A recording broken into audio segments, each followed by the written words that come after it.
Hoy tendremos el gran gusto y honor de conversar telefónicamente con el comandante Marlon Gutiérrez. Marlon Gutiérrez luchó contra el régimen de Somoza e inmediatamente contra el régimen sandinista. Era conocido con el alias de comandante Galil. Está exiliado en Estados Unidos desde el final de la guerra de los Contras y se ha convertido en el líder de la resistencia nicaragüense. Vamos a conversar con él sobre este atentado que le hicieron a Guaidó, este supuesto atentado, que por cierto, si lo hubieran querido matar, lo hubiera matado. No creo que esos colectivos, que eran como 10, tuvieran tan mala puntería.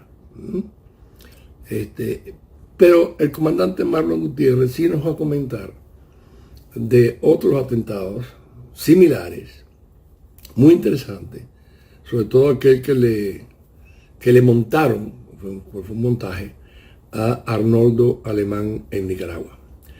Vamos a escucharlo de inmediato.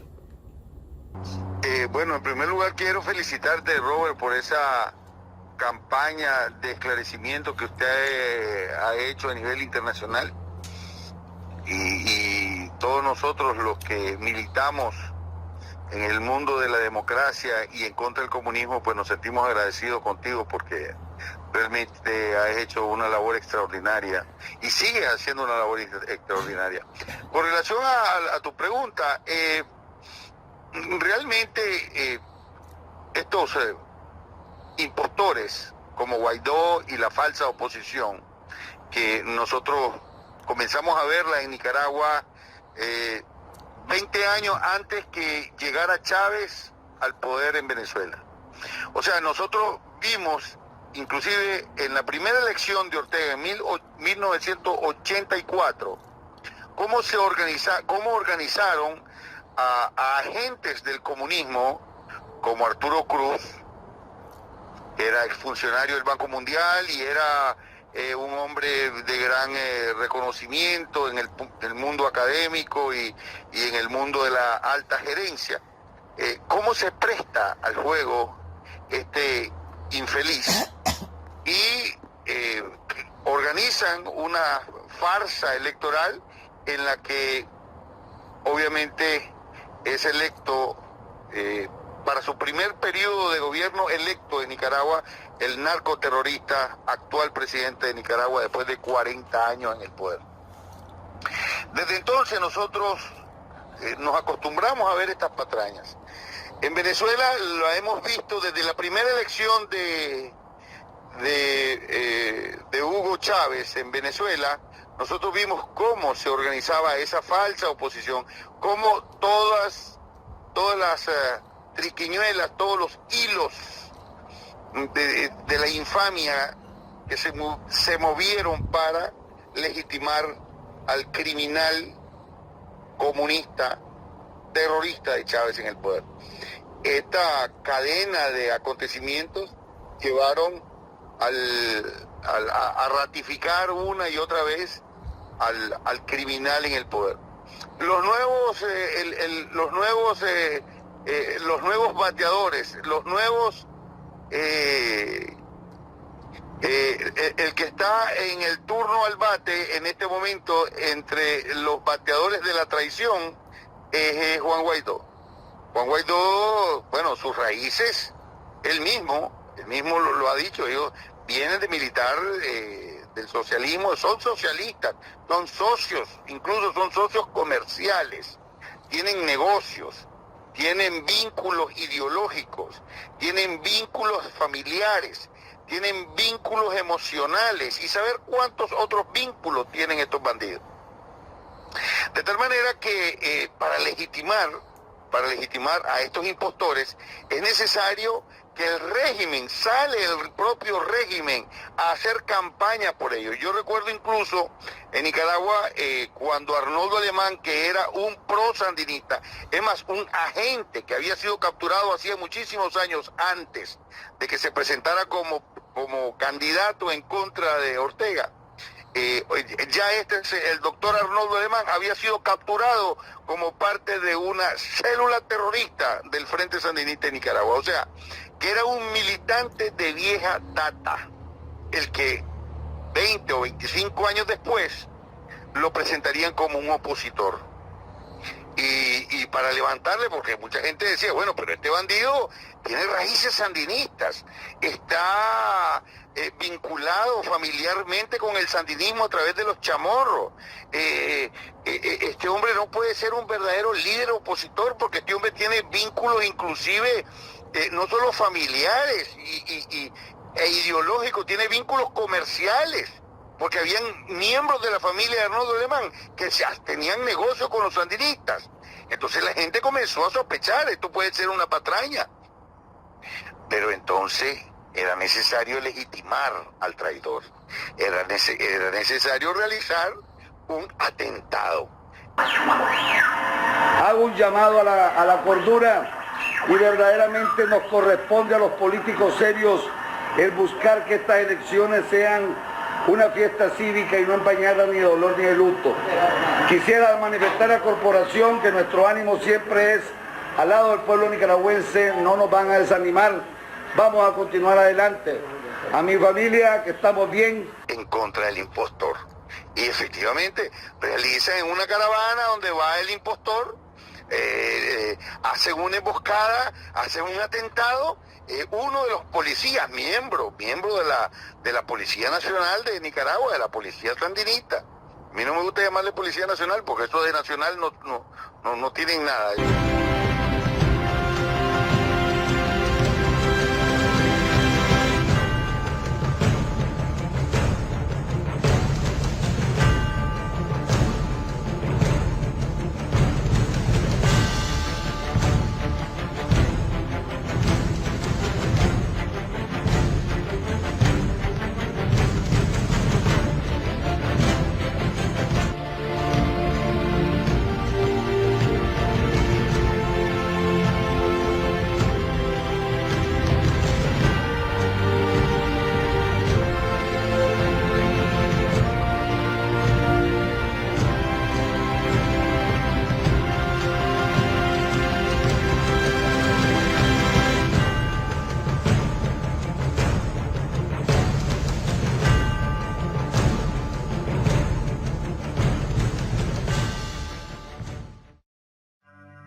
La secretaria ejecutiva del Consejo General de Policía y rectora de la Universidad Nacional Experimental de la Seguridad, Soraya El Ashkar, recibió este jueves la visita de los fiscales generales de las repúblicas de Cuba y Venezuela con el propósito de presentarles la experiencia de formación policial y del diseño de la política pública para la implementación del nuevo modelo policial venezolano.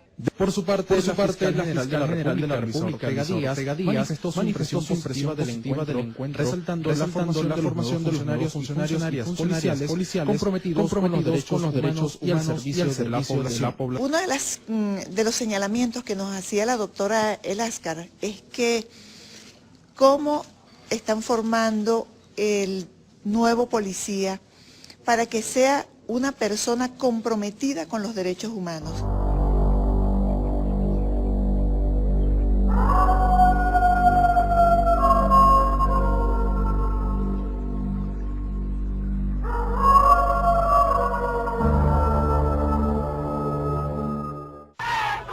Y bajo un férreo cordón, agentes de seguridad forzaron a las mujeres a subir en 2 autobuses para trasladarlas a casa.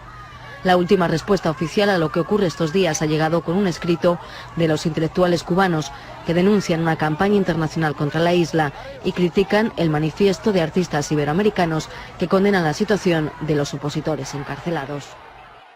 Realmente son miembros de una fuerza militar de ocupación. Pero bueno, en Nicaragua le llaman Policía Nacional.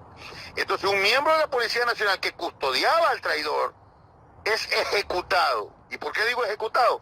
Porque el disparo que penetra en la cabeza del policía, el disparo le entra en medio, exactamente en medio de los dos ojos. O sea, no cabe la menor duda que ese fue ejecutado a través de un disparo ejecutado con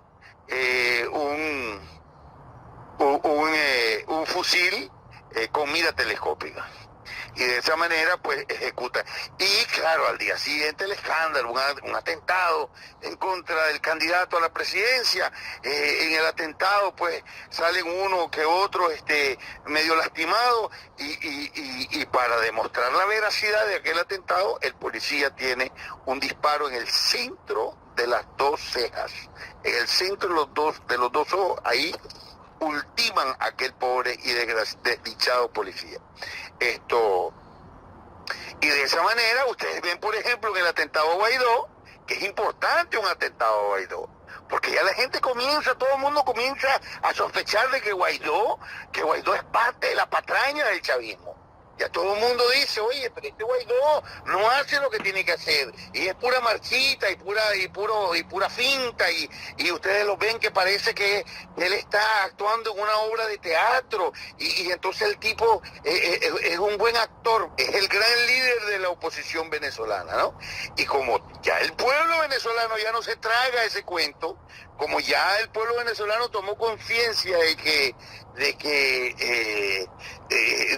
Arias Cárdenas fue un fiasco, era un bandido que hizo oposición, fue candidato y terminó siendo el embajador del chavismo en las Naciones Unidas. Rosales fue otro fiasco, el otro, el Ratonsky, ¿cómo se llama? Enrique Capriles Ratonsky. El Enrique Capriles, otro fiasco, y entonces el doctor Escarrá, otro fiasco. Y usted estará pensando cómo un nicaragüense sabe tanto de Venezuela, estarán diciendo ahí los radioescuchas, pero bueno, es que lo que pasa es que nosotros estamos, realmente la crisis venezolana nos golpea. Porque en gran medida lo que sostiene al tirano criminal en Nicaragua es el petróleo robado por el chavismo al pueblo venezolano. Por eso nosotros, los que estamos siguiéndole la huella a los impostores, le seguimos la huella a estos bandidos, ¿verdad? Entonces, ya el pueblo está sospechando, pero si tantas veces nos han engañado de la misma manera, ¿qué nos hace pensar que Guaidó va a ser diferente? Si habla el mismo lenguaje de Capriles, el mismo lenguaje de Rosales, el mismo lenguaje de Arias Cárdenas, el mismo lenguaje de Carrá, el mismo lenguaje de todos estos bandidos de Ramos Alú, que Ramos Alú tiene grandes negocios con el chavismo.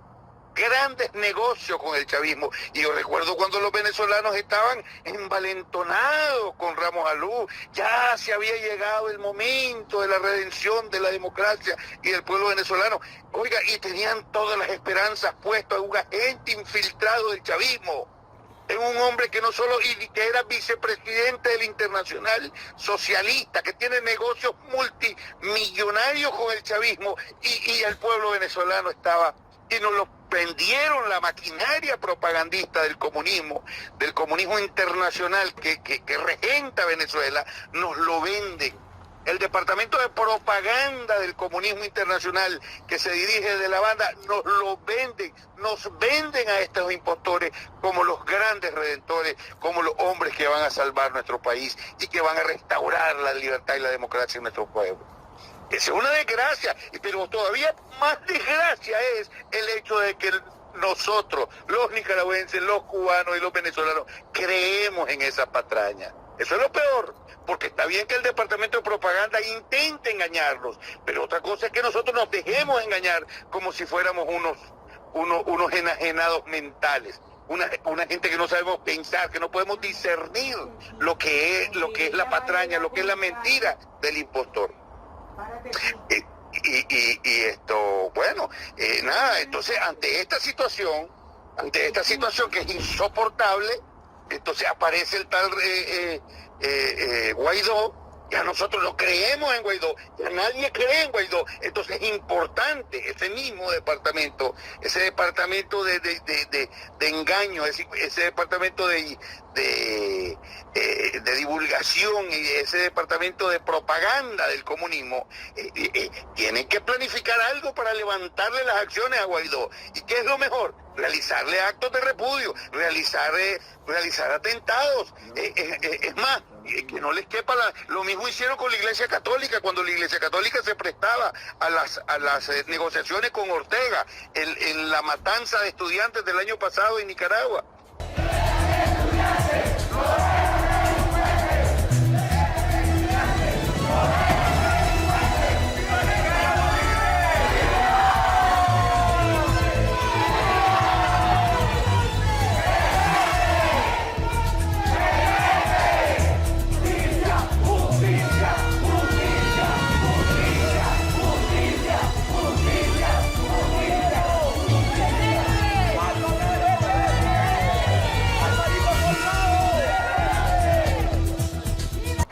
Mientras Ortega asesinaba a mansalva a cientos de estudiantes en la calle, la Iglesia Católica se prestaba a una serie de negociaciones con estos infames criminales.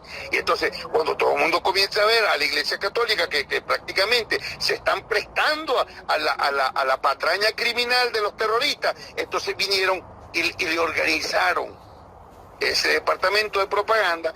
Es la misma patraña de siempre. Le organizaron un atentado a la conferencia episcopal. Gobiernos, organizaciones y la Iglesia Católica condenaron el ataque que sufrieron este pasado lunes 9 de julio los obispos en Nicaragua por parte de turbas del gobierno y civiles armados en Diriamba, Carazo.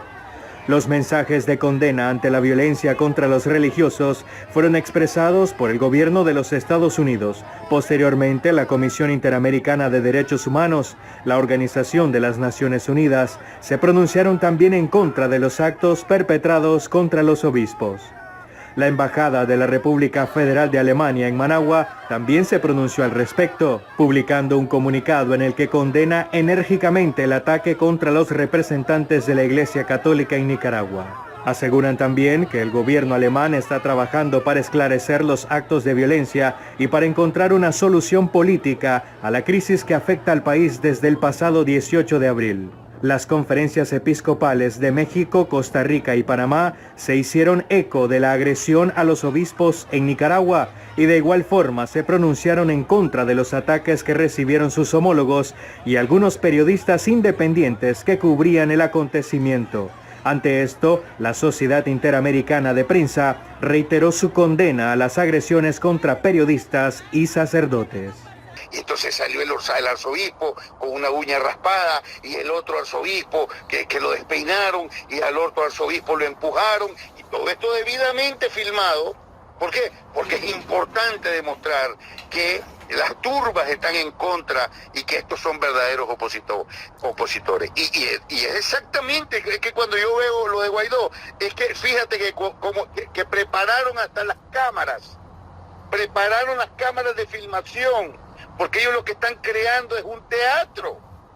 Si no fuera teatro, esas cámaras no hubieran estado instaladas exactamente en los lugares adecuados para tomar las tomas que fueron tomadas.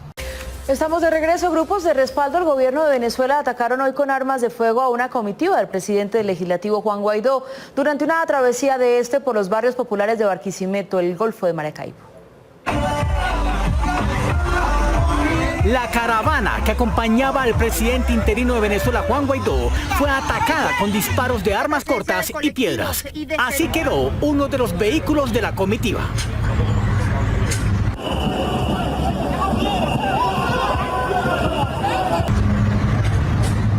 Estas fotografías, tomadas por la agencia de noticias AP, muestran a un hombre con el rostro cubierto apuntándole con una pistola aparentemente a Guaidó, mientras recorrían uno de los sectores más populares de Barquisimeto, Estado Lara. Llegaron muchos de los chavistas y nos cayeron a tiro, nos rodearon, nos pegaron, nos robaron todo.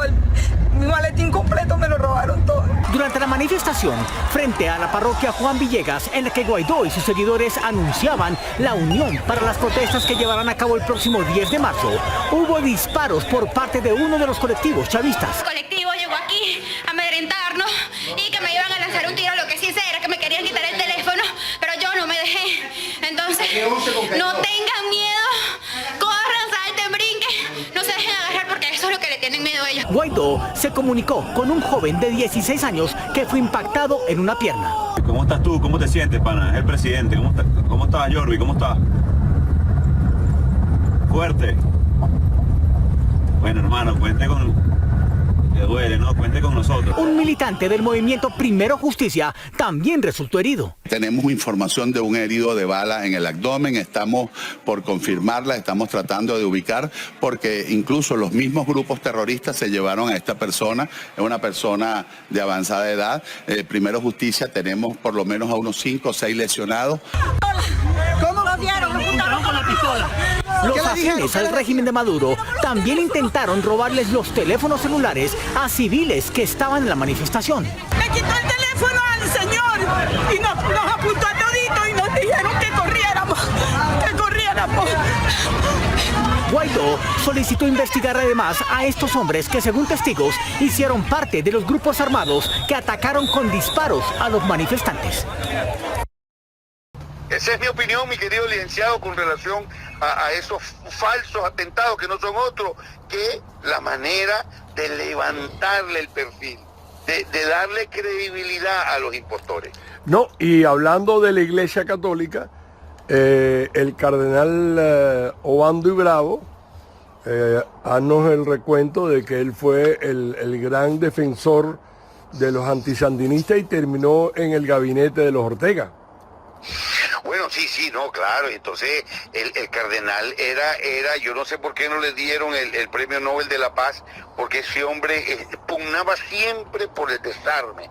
Pero oye, fíjate que él pugnaba por el final de la guerra a través del desarme de los democráticos. Él nunca habló del desarme de los terroristas, ¿ok? Pero él sí pugnó siempre por el desarme de la contra, por el desarme de la resistencia, por el desarme de la resistencia. Había cumbre, no había cumbre, que él no la convocara, que él no la dirigiera, ¿ok? Y entonces, y al final se logró el desarme de la resistencia, claro, a través de presiones de los Estados Unidos, de los falsos demócratas, de los falsos príncipes de la paz. Y ya que estamos hablando al respecto, comandante, ¿cuál fue la participación del presidente Bush padre en ese desarme, esa entrega de Nicaragua para terminar con la guerra civil y darle el triunfo, el mal habido al sandinismo? No, imagínate, las acciones del presidente Bush fue, en primer lugar, destruir, desarticular completamente todo lo que Ronald Reagan había logrado en sus 8 años en su cruzada anticomunista mundial.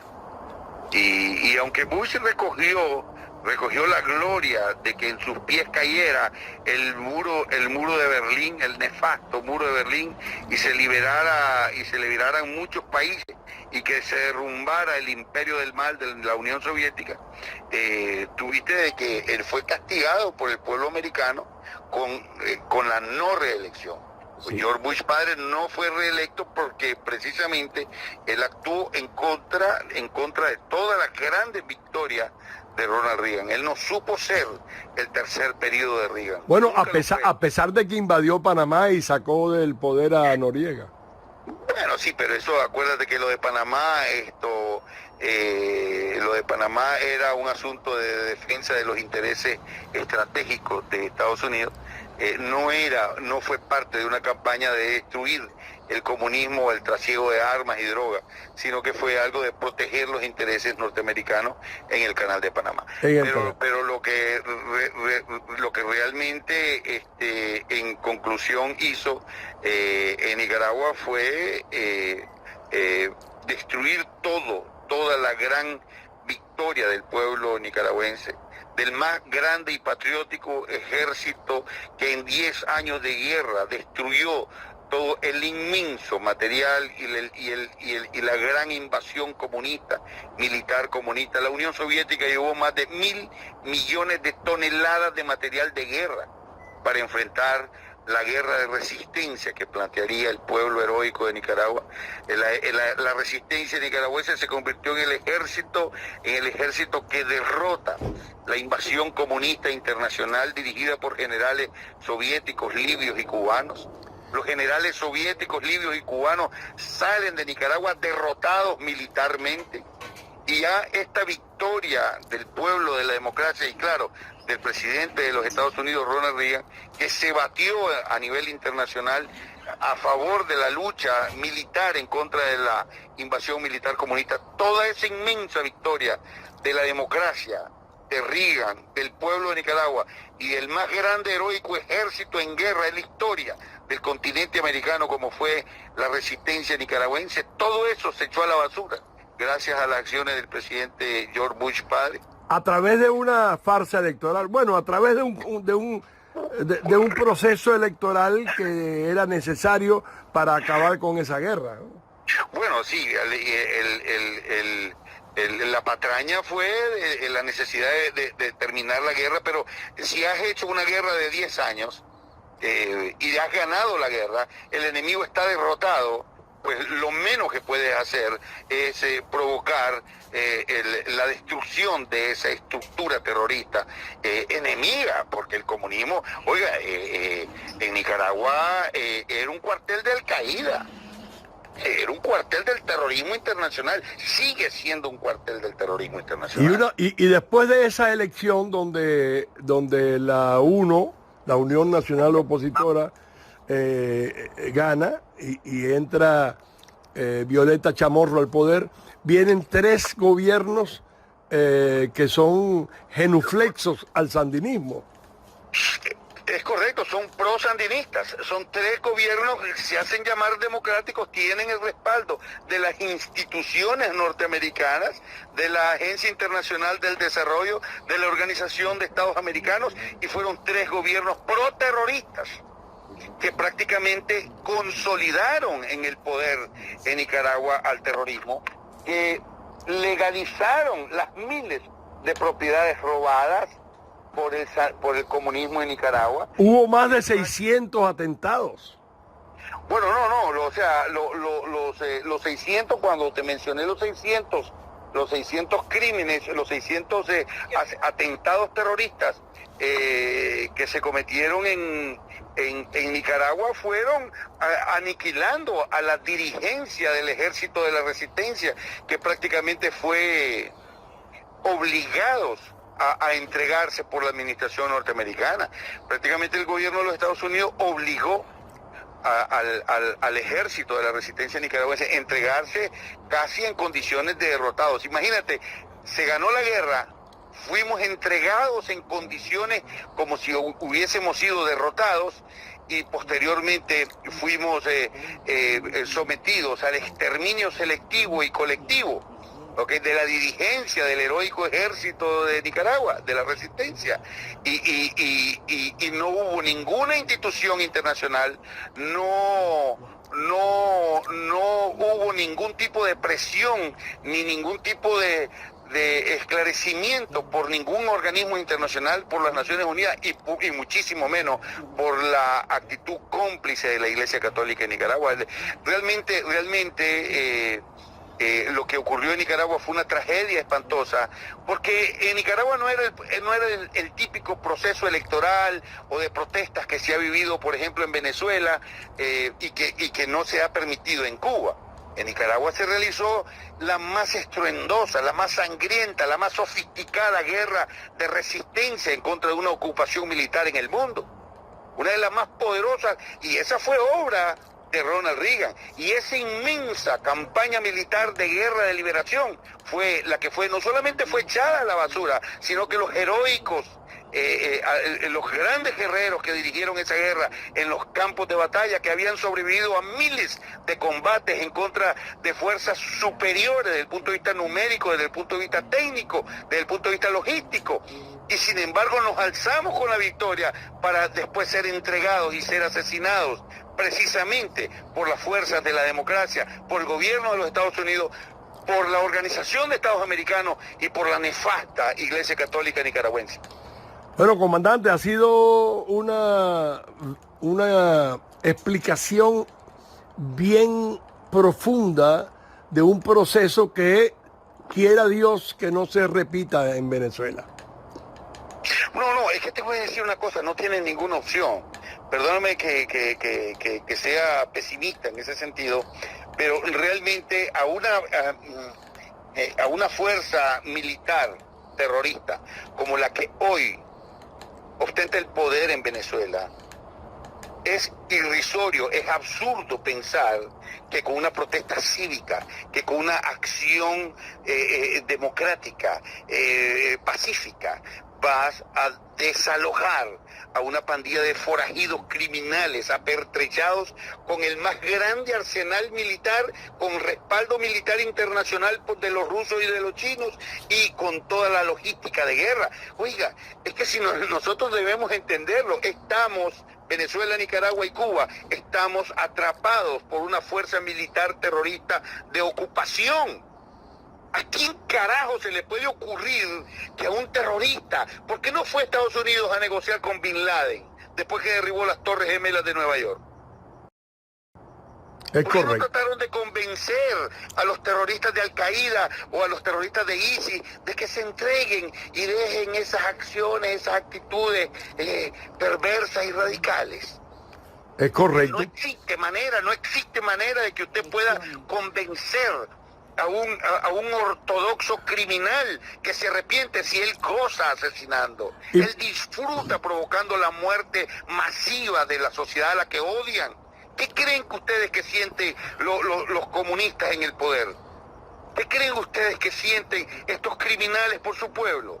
Lo odian porque ellos saben que son odiados por su pueblo. Quieren el exterminio de su pueblo. No, y mucho menos podremos liberar a Venezuela a través de un proceso electoral. No, eso es más que una farsa, eso es una burla. Eso es una miserable burla, una miserable burla. Eso es, pero es que ojalá fuera burla, licenciado Alonso, ojalá fuera una burla. Eso se está justificando el terrorismo. Eso se está, lo que están legitimando al régimen. Legitimando la ocupación. Eso no es una burla. Eso es que se está destruyendo, hipotecando el futuro por siglos, de generaciones. Mira Cuba, fíjate Cuba, aquellos que hablaron de elecciones allá en 1960. Sí. Ahí tenemos 61 años de martirio y de crimen sistemático. Entonces pensar que a través de una elección tú vas, ¿qué cosa es una elección? Es un proceso a través del cual pacíficamente las personas deciden quién los va a gobernar. Pero es que ellos no están ahí pacíficamente. Ellos están ahí como instrumentos de guerra y utilizando todo su arsenal criminal militar para mantenerse en su poder a costa de cualquier cosa y a costa de lo que sea necesario. Ellos ni siquiera con una invasión militar lo sacan. Si hubiese una invasión militar en Venezuela, créeme que la orden es luchar hasta la muerte. O sea, con la mera invasión no va a ser necesario. Va a ser necesario destruir sus búnkeres, va a ser necesario entrar hasta los últimos reductos, va a ser necesario hacer explotar los últimos arsenales de armas y explosivos, va a ser necesario seguirlos en la selva, porque ellos van a tratar inclusive, aun si fuesen sacados de Miraflores, aun si fuesen sacados de sus unidades de guerra militares, aún si eso ocurriera, porque hay que perseguirlos y exterminarlos donde huyan, porque ellos van a regresar. Estamos enfrentando a una fuerza terrorista internacional. Con mucho dinero. Con billones de dólares y con el respaldo internacional en las Naciones Unidas. Tienen representación y no solo tienen poder del veto. Porque quien realmente los representa desde el punto de vista diplomático es Rusia y China, que tienen poder del veto en las Naciones Unidas. Bien amigos, esto ha sido todo por hoy. Nos vemos en la próxima entrega.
Bien amigos, esto ha sido todo por hoy. Nos vemos en la próxima entrega.